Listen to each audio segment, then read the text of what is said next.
Keberhasilan Dricus du Plessis atas Israel Adesanya di UFC 305 18 Agustus lalu membuat peta persaingan di divisi middleweight menjadi semakin seru.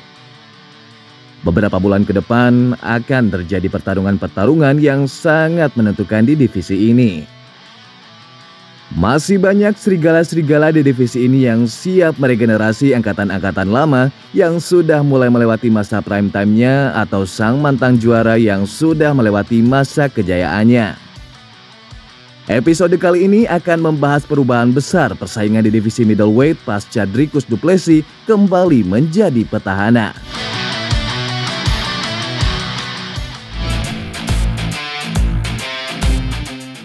Kita bagi divisi ini menjadi 3 tier. Tier pertama yaitu calon title contender atau penantang gelar juara. Tier kedua yaitu kelas menengah middleweight. Dan yang ketiga yaitu fighter elite masa depan middleweight. Kemenangan Dricus du Plessis atas Israel Adesanya dengan cekikan fast crank semakin memantapkan posisi du Plessis di raja middleweight sekaligus menjungkalkan legasi Adesanya yang sudah diukirnya bertahun-tahun. Kemenangan ini juga pastinya berdampak luas pada persaingan di divisi middleweight. Di bawah sang juara, ada tier pertama yaitu penantang gelar juara. Ada nama Sean Strickland yang menjadi urutan pertama yang akan mendapatkan title shot atau kesempatan untuk merebut gelar. Hal ini pun sudah digaransi oleh Dana White sendiri pada sebuah konferensi pers. He's ranked number 1 in the world. He deserves the fight if that happens, but you know, you never know what can happen, how these fights could play out. But yeah, Strickland deserves it. Thank you. Yep. Namun jika kita mendengar apa yang diucapkan Dana White tersebut, perkataannya masih sangat ambigu. Kita pun semua tahu bagaimana Dana White mengatur sebuah pertarungan bukanlah berdasarkan urutan ranking, melainkan performa dan bisnis. Perhatikan apa yang diucapkan Dana White soal Whittaker versus Chimaev. You told Jim Rome that Sean Strickland's getting the next crack at the title. So where does that leave Robert Whittaker versus Khamzat Chimaev? Well, what I was saying is we got, you know, you never know what can happen, how these fights could play out. But Dana White belum memutuskan apa-apa soal Sean Strickland. Nampaknya ia masih menunggu hasil pertarungan antara Whittaker dan Chimaev. Pertarungan antara Whittaker dan Chimaev itu akan digelar di 29 Oktober di Abu Dhabi nanti. Laga main event ini akan berlangsung selama 5 ronde. Chimaev yang saat ini berada di ranking 11 akan bisa langsung melesat naik peringkat jika berhasil mengalahkan Whittaker. Kemenangan cepat di ronde pertama yang spektakuler akan menyegel posisinya sebagai urutan pertama penantang gelar juara. Begitu pula dengan Robert Whittaker, jika berhasil meraih finish yang cepat, garansi menggeser posisi Sean Strickland akan terbuka lebar.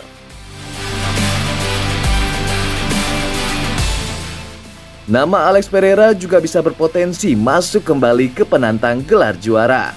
Setelah tahun lalu ia melepaskan gelarnya ke Israel Adesanya, kesempatan itu kembali terbuka. Diberitakan jika Alex Pereira masih memiliki hasrat untuk bisa kembali merebut gelar kelas menengah. Walaupun ia sudah pernah memiliki gelar tersebut, namun sayangnya ia tak pernah satu kali pun mempertahankan gelarnya. Apapun bisa mungkin terjadi jika UFC menginginkan hal itu. Namun apakah Alex Pereira sanggup kembali turun kelas?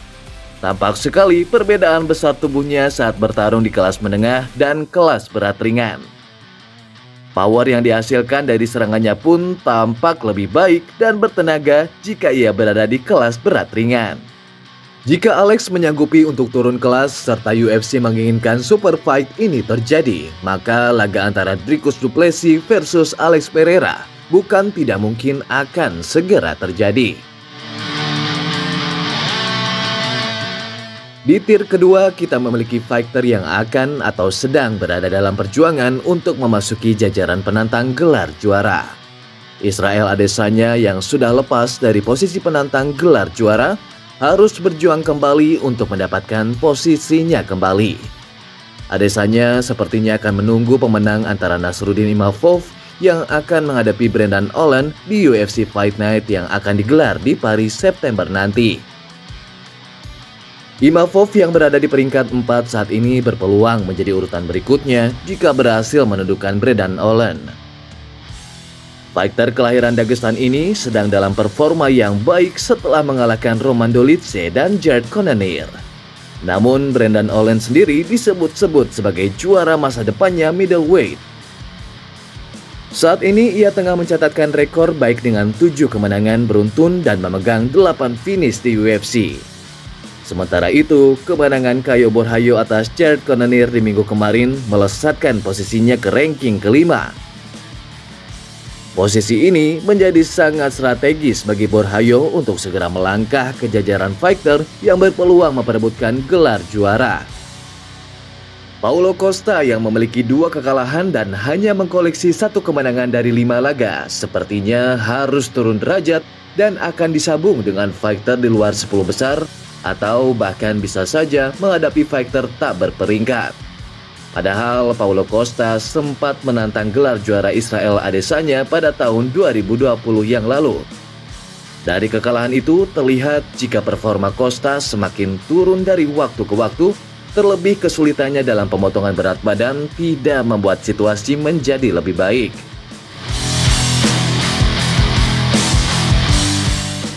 Di tier terakhir, kelas menengah memiliki fighter-fighter yang siap menggantikan fighter-fighter di atasnya.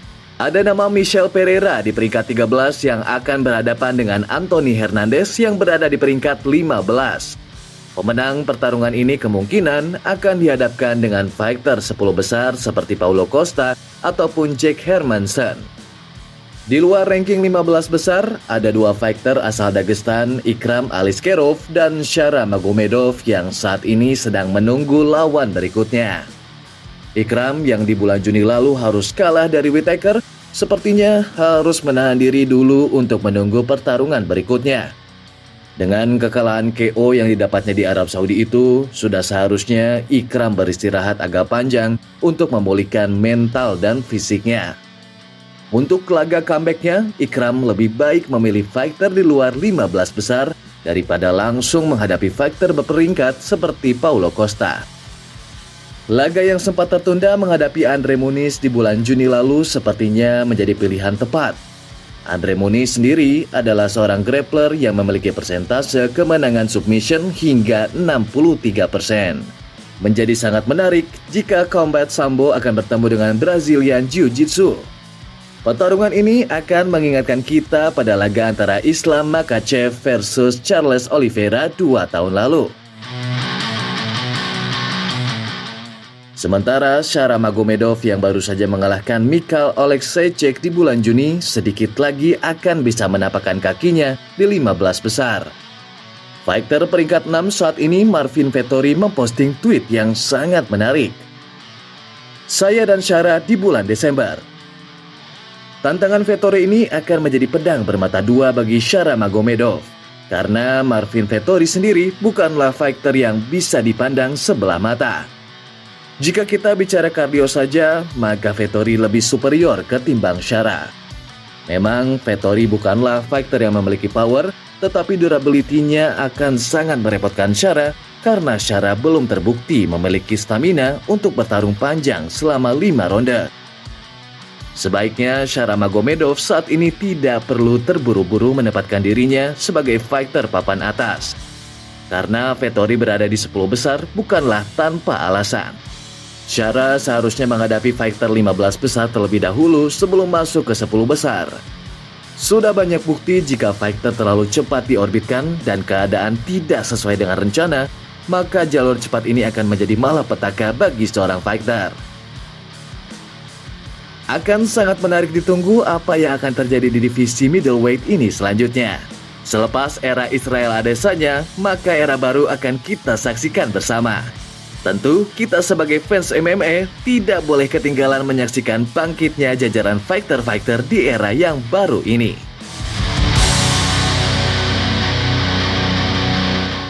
Demikian pembahasan kita kali ini. Jika kalian suka konten seperti ini, jangan lupa like dan subscribe untuk mendapatkan pembahasan-pembahasan yang menarik seputar jagat tarung MMA dunia berikutnya. Sampai jumpa lagi.